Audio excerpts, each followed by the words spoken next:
সৰকাৰি গড়ক লৈ আহি পৰিছে কেইটামান গুৰুত্বপূৰ্ণ খবৰ। আপোনালোক যিসকলে প্ৰথম দ্বিতীয় বা তৃতীয় কিস্তিৰ বাবে অপেক্ষা কৰি আছে তেওঁলোকৰ বাবে আহি পৰিছে কেইটামান গুৰুত্বপূৰ্ণ খবৰ। এইবাৰ চৰকাৰে ঘৰক লৈ কেইটামান গুৰুত্বপূৰ্ণ পদক্ষেপ গ্ৰহণ কৰিছে। আপোনালোকে পাবনে এই মাহতে চৰকাৰী ঘৰৰ ধন? সেই বিষয়ে চৰকাৰে কেইটামান গুৰুত্বপূৰ্ণ পদক্ষেপ গ্ৰহণ কৰিছে। অসম চৰকাৰ আৰু কেন্দ্ৰীয় চৰকাৰৰ তৰফৰ পৰা আৱাস যোজনালৈ কেইটামান ডাঙৰ আৰু নতুন ঘোষণা কৰা হৈছে। যিসকলৰ চৰকাৰী ঘৰৰ লিষ্টত নাম থকাৰ পিছতো তেওঁলোকে এতিয়ালৈকে চৰকাৰী ঘৰৰ টকা পোৱা নাই, সেইসকলে কি কৰিলে চৰকাৰী ঘৰৰ টকা লাভ কৰিব আৰু এই টকাখিনি কেতিয়া দিয়া হ'ব, কাৰ কাৰ একাউণ্টলৈ যাব প্ৰথম দ্বিতীয় বা তৃতীয় কিস্তিৰ টকা আৰু চৰকাৰে কি নিয়ম বান্ধি দিছে আৰু আপুনি নিজৰ নামটো কেনেকৈ চেক কৰিব, সম্পূৰ্ণ জানিবলৈ হলে এই ভিডিঅ'টো চাওক। এই ভিডিঅ'ত আপোনালোকে জানিব পাৰিব যে আপোনাৰ ঘৰৰ কিস্তি কেতিয়া লাভ কৰিব, কি কৰিলে আপোনাৰ বেংক একাউণ্টত সোমাব, সেই বিষয়ে সম্পূৰ্ণ আপোনালোকে জানিব পাৰিব এই ভিডিঅ'। গতিকে এই ভিডিঅ'টো অলপ স্কিপ নকৰাকৈ প্ৰথমৰ পৰা শেষলৈ চাই থাকিব। চেনেলটোলৈ যদি প্ৰথমবাৰ আহিছে তেতিয়াহ'লে অনুগ্ৰহ কৰি চেনেলটো সাবস্ক্ৰাইব কৰি কাষত থকা বেল আইকনটো বজাই ৰাখিব, যাতে তেনেকুৱা চৰকাৰী ঘৰৰ ইনফৰমেটিভ ভিডিঅ' আপলোড দিয়াৰ লগে লগে আপোনালোকৰ মোবাইলত নটিফিকেশ্যন যায়। তেতিয়াহ'লে বলক পলম নকৰি ভিডিঅ'টো আৰম্ভ কৰোঁ।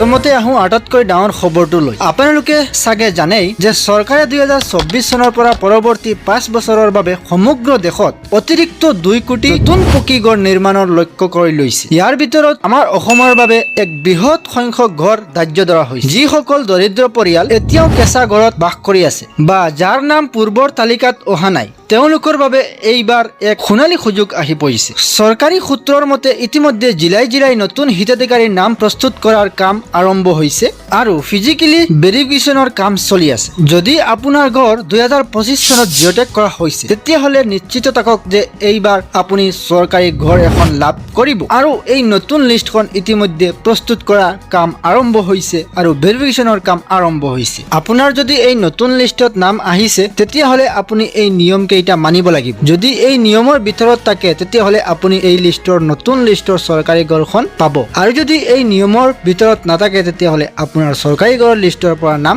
কাটি দিয়া হ'ব পাৰে। আপুনি চৰকাৰী ঘৰখন পাবলৈ হ'লে কি নিয়ম মানিব লাগিব আপুনি এই নিয়ম কেইটা জানি লওক। এই নিয়ম কেইটা জনাৰ আগত আৰু এটা কথা জানি লওক যে চৰকাৰে এইবাৰ নিয়ম বহুত কৰা কৰিছে যাতে প্ৰকৃত দুখীয়া মানুহবোৰে ঘৰ পায়। প্ৰথমটো নিয়ম হ'ল যে আবেদনকাৰীৰ নিজা কোনো পকী ঘৰ থাকিব নোৱাৰিব। যদি আপোনাৰ এখন পকী ঘৰ আছে তেতিয়াহ'লে আপোনাৰ নাম লিষ্টৰ পৰা কাটি দিয়া হ'ব পাৰে। দ্বিতীয়টো নিয়ম হ'ল পৰিয়ালৰ কোনো সদস্য চৰকাৰী চাকৰিয়াল হ'ব নোৱাৰিব আৰু মাহিলী উপাৰ্জন এটা নিৰ্দিষ্ট সীমাৰ ভিতৰত হ'ব লাগিব। যদি আপোনাৰ ঘৰত কোনোবা চৰকাৰী চাকৰিয়াল আছে তেতিয়াহ'লে আপোনাৰ লিষ্টৰ পৰা নাম কৰ্তন কৰা হ'ব পাৰে আৰু আপুনি মাহিলী এটা নিৰ্দিষ্ট উপাৰ্জন হ'ব লাগিব। আটাইতকৈ গুৰুত্বপূৰ্ণ কথাটো হ'ল যে যদি আপোনাৰ নাম এই নতুন চৰকাৰী লিষ্টত আহিছে আৰু এতিয়ালৈকে কোনো চৰকাৰী কিস্তি পোৱা নাই তেতিয়াহ'লে আপুনি এটা কাম কৰিব লাগিব। আপুনি সোনকালে চেক কৰক যে আপোনাৰ আধাৰ কাৰ্ডৰ লগত বেংক একাউণ্ট লিংক হৈ আছেনে। যদি আধাৰ কাৰ্ডৰ লগত বেংক একাউণ্ট লিংক নাই তেতিয়াহ'লে সোনকালে লিংক কৰি লওক, কিয়নো এইবাৰ চৰকাৰী ঘৰৰ টকা দিয়া হ'ব ডিবিডি লিংক। অৰ্থাৎ চিধা কথাত ক'বলৈ হ'লে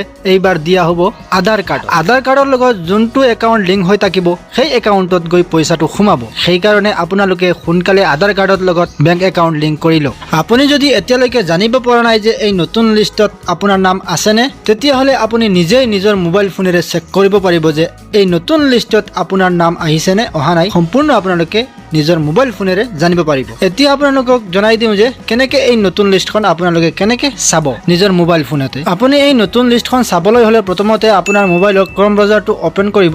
অপেন কৰাৰ পিছত চৰকাৰী যিটো অফিচিয়েল ৱেবছাইট আছে এই ৱেবছাইটত যাব লাগিব আৰু এই ৱেবছাইটটো মই ভিডিঅ'ৰ ডেছক্ৰিপশ্যনত দি থ'ম। আপোনালোকে তাত ক্লিক কৰাৰ লগে লগে এই চৰকাৰী যিটো অফিচিয়েল ৱেবছাইট আছে এই ৱেবছাইটটো অপেন হ'ব। অপেন হোৱাৰ পিছত আপোনালোকে ওপৰত দেখিব আৱাজ ছফ্ট, এই আৱাজ ছফ্টত ক্লিক কৰিব। আৱাজ ছফ্টত ক্লিক কৰাৰ পিছত ইয়াত আহিব তলত আহিব ৰিপৰ্ট, এই ৰিপৰ্টত আপোনালোকে ক্লিক কৰিব। তাৰ পিছত আপোনালোকে একেবাৰে তলফালে আহিব।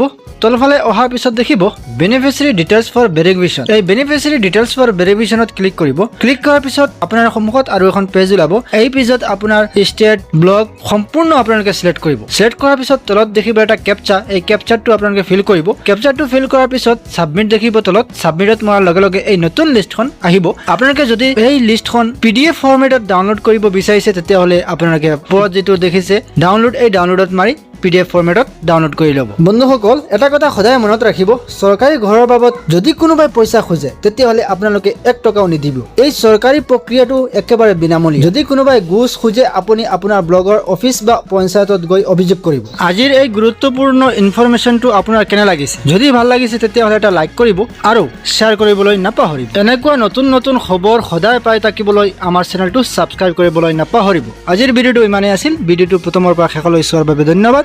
আপোনালোকৰ দিনটো শুভ হওক। Thank you so' much. জয় হিন্দ।